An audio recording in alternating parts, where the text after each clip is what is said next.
Pemirsa, tingkat keterpilihan pasangan Prabowo Gibran Raka Buming Raka terus naik jika dilihat dari hasil survei politik dalam beberapa hari terakhir. Penjelasan yang diperoleh dari penguatan itu adalah lantaran Prabowo Gibran mendapatkan aliran dukungan dari pendukung Joko Widodo. Jika demikian adanya, lantas bagaimana pengaruhnya terhadap Partai Gerindra dibandingkan dengan PDI Perjuangan? Apakah penguatan suara di tataran individu politik ini berpengaruh ke partai politik yang bertarung di belakangnya? Untuk membahasnya telah bergabung bersama kami saat ini pemirsa ada politikus PDI Perjuangan yaitu ada Mas Arya Bima. Kemudian juga ada Wakil Ketua Umum Gerindra, yaitu ada Bang Habibur Rahman yang masih kami tunggu kehadirannya ke studio kami pemirsa. Dan juga nanti akan bergabung bersama kami ada Direktur Eksekutif Poltreking Indonesia yaitu Mas Hanta Yuda. Pertama kita menuju ke Mas Arya Bima terlebih dahulu yang sudah bergabung saat ini. Bagaimana PDIP merespon soal tren ternyata suara yang diberikan kepada PDIP dari hasil survei ini cenderung mengalami penurunan. Mas Arya. Ya, di dalam kontestasi kita selalu mengandalkan pada jajaran kader PDI Perjuangan untuk terus turun mendatangi, menyampaikan berbagai hal yang terkait dengan situasi yang faktual, door to door. Saat ini seluruh kader, baik itu legislatif maupun jajaran struktural partai mengkampanyekan bagaimana narasi besar PDI Perjuangan untuk 2024-2029, termasuk mengkampanyekan Pak Ganjar Pranowo dan Pak Mahfud MD. Itulah kerja-kerja yang terus dilakukan dan ini terorkestrasi dari tingkat pusat, tingkat provinsi, dan tingkat kabupaten kota sampai tingkat desa. Mengenai hal yang terkait dengan naik turunnya survei, itu tentu menjadi pencermatan sejauh mana melihat juga hal-hal yang terkait akibat dari kerja yang dilakukan oleh kader partai yang di calon legislatif maupun struktural partai yang saat ini bekerja. Tentang hal-hal yang terkait kerja itu seperti apa, internal kami juga mempunyai alat kontrol dalam hal ini survei seperti saya. Itu akan dilihat sejauh mana tingkat popularitas dan elektabilitas dan sejauh mana juga yang saya kampanyekan sebagai capres-cawapres di masing-masing dapil. Saya melihat yang biasa ya mengenai masalah survei. Satu survei dengan survei yang lainnya, tapi sekali lagi bahwa kita juga melihat bagaimana lembaga survei ini bisa menjadi instrumen demokrasi yang mengajak sebagai alat untuk melihat kondisi faktual di masing-masing partai politik maupun capres. Namun ada kecenderungan juga sekarang lembaga survei tidak menjadi alat instrumen demokrasi, tapi juga alat membangun opini. Misalnya kita juga ingin tanya kepada lembaga survei, kenapa misalnya swing voters atau pemilih yang belum menentukan antar lembaga survei terlalu jauh berbeda. Misalnya hasil jajak pendapat Kompas yang terakhir, swing voter hampir 30%. Sementara di Poltreking hanya sekitar kurang lebih 8, kemudian di LSI 13.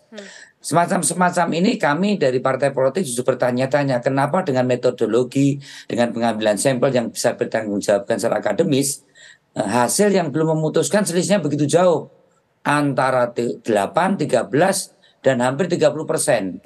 Kalau swing votersnya saja perbedaannya cukup jauh, apakah juga hasil dari survei partai politiknya dan capresnya juga bisa dipertanggungjawabkan?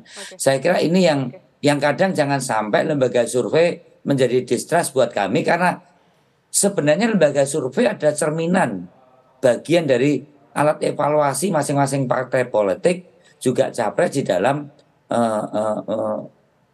lebih mengglorifikasi popularitas dan elektabilitasnya. Tapi kalau lembaga survei saja, misalnya ini ada Mas Hanta Yuda, hasil dari Mas Hanta Yuda, swing votersnya misalnya hanya 8%, LSI 13%, kemudian jajak Kompas 30%. Bagaimana alat kontrol dari lembaga survei untuk meyakinkan ke kita? Baik. Ini yang kadang menjadi pertanyaan, tapi sekali lagi bahwa setiap tren survei menurut kami ini adalah kondisi yang temporer dan itu tidak bisa dirubah kecuali instrumen partai politik, kader partai, calon legislatif, dan juga tim sukses capres itu turun langsung kepada rakyat. Yang mengubah hasil survei adalah kerja daripada kader partai, saya kira itu. Oke, baik. Sekarang kita sudah bergabung dengan Mas Hanta Yuda. Ini ada rasa tidak percaya juga nih dari PDIP.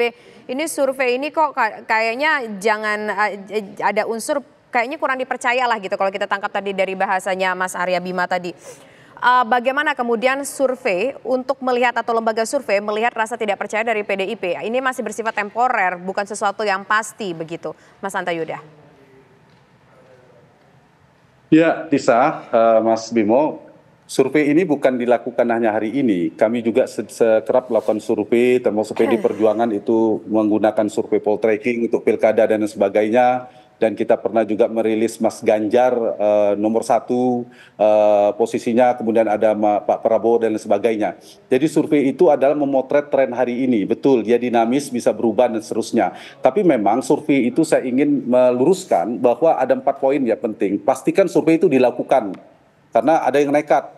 Ternyata hanya mengutak-atik data misalnya, dia tidak pernah turun ke lapangan. Yang kedua, pastikan lembaga survei itu memiliki metodologi yang benar. Dan metodologi itu sudah sangat, ini statistiknya sudah hampir 100, bahkan lebih seratusan tahun, dan itu bisa dipertanggungjawabkan secara ilmiah.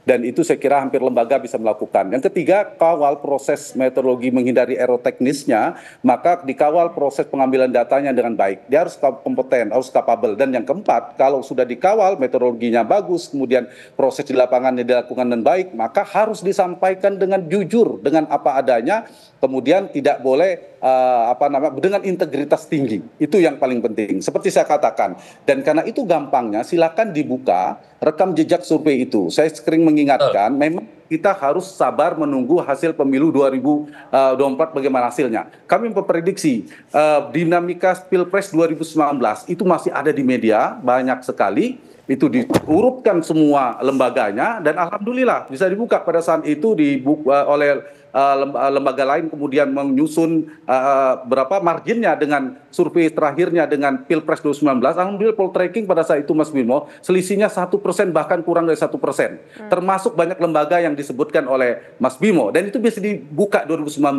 yang lalu. Itu satu hal saya kira yang perlu kita lihat rekam jejaknya. Yang kedua, Mas Hanta, yang saya pengen dijawab tadi, bukan saya tidak percaya lembaga survei, kami pun menggunakan lembaga survei sebagai alat untuk melihat kinerja kader partai dan kami.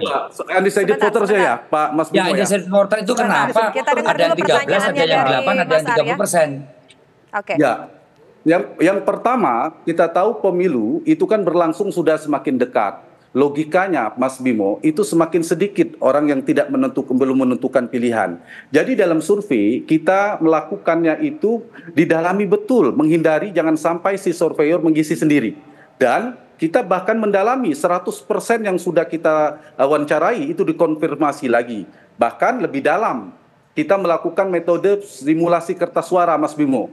Ada orang ketika ditanya mungkin segan menjawabnya, tapi dengan simulasi kertas suara, dia memilih dengan pilihannya. Dan itu kami lakukan di pemilu 2019 yang lalu. Dan undecided-nya tinggal memang sudah mengecil.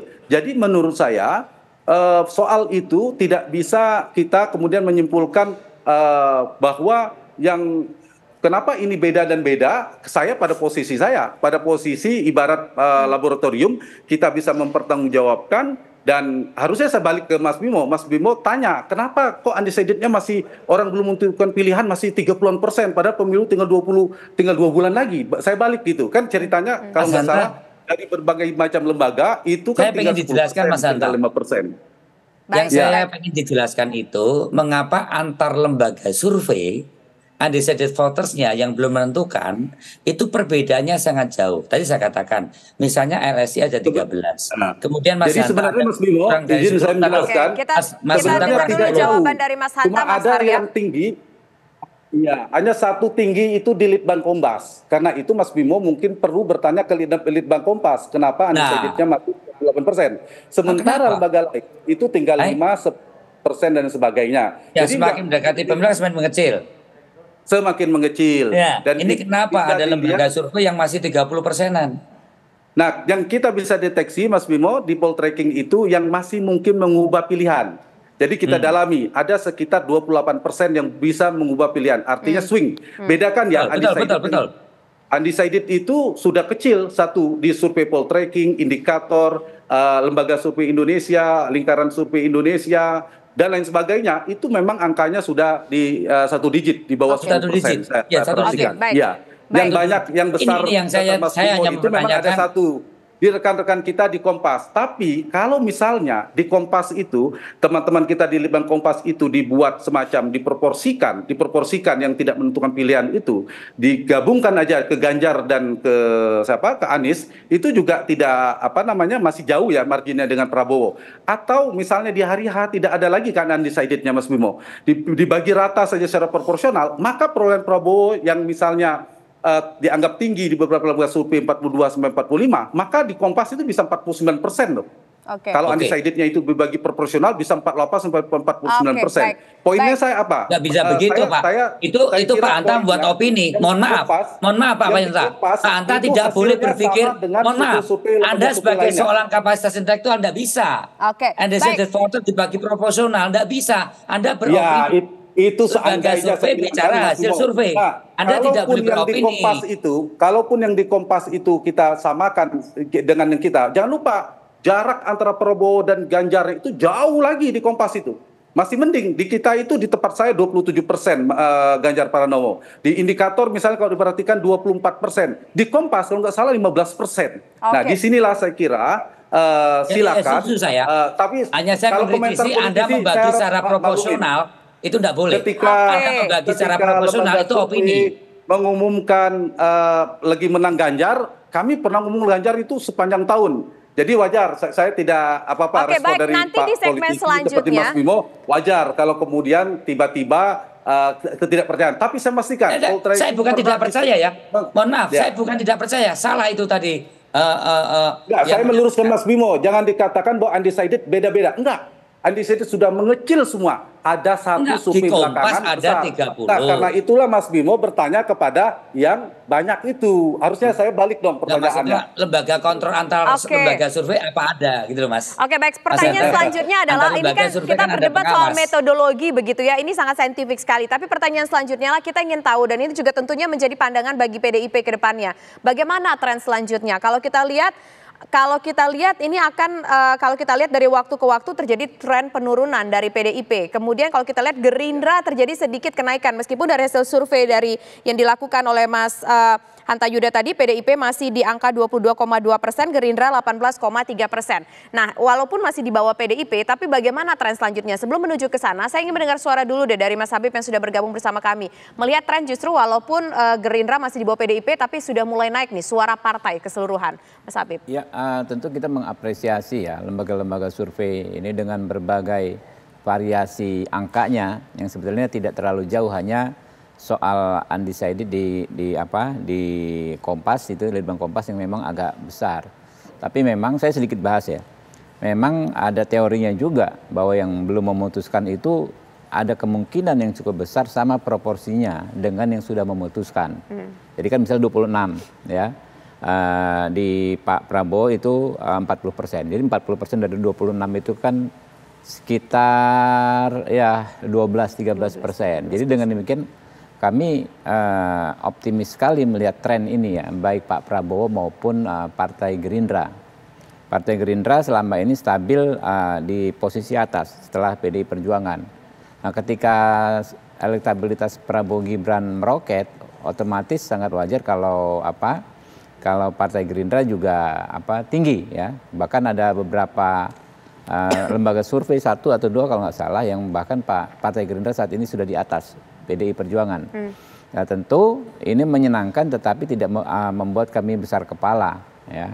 Kami ini kan partai grassroots didirikan oleh organisasi-organisasi rakyat ya, kader-kader HKTI ya, kader-kader nelayan, kader-kader buruh yang bergabung bersama membentuk dan membangun Partai Gerindra. Jadi kami nggak punya kemampuan untuk bikin survei sendiri, baik finansial maupun ya intelektualnya juga nggak gampang bikin survei itu. Tetapi hasil-hasil lembaga survei ini kami gunakan untuk melakukan aktivitas pemanasan mesin partai, memberikan semangat kepada kader-kader bahwa kerja keras kader-kader kami selama ini ya meyakinkan masyarakat soal bagaimana visi misi program Pak Prabowo dan Pak Gibran dan juga visi misi partai kami ternyata terdeteksi hasilnya cukup luar biasa. Oke. Nah, ini yang sedang Tapi kami kalau lakukan. menurut Gerindra, ini suara Gerindra ini terjadi kenaikan dari hasil surveinya karena efek dari Pak Jokowi kah atau memang karena dari Prabowo-nya? Itu nanti akan kita jawab bersama-sama dan kita juga akan mendengar suara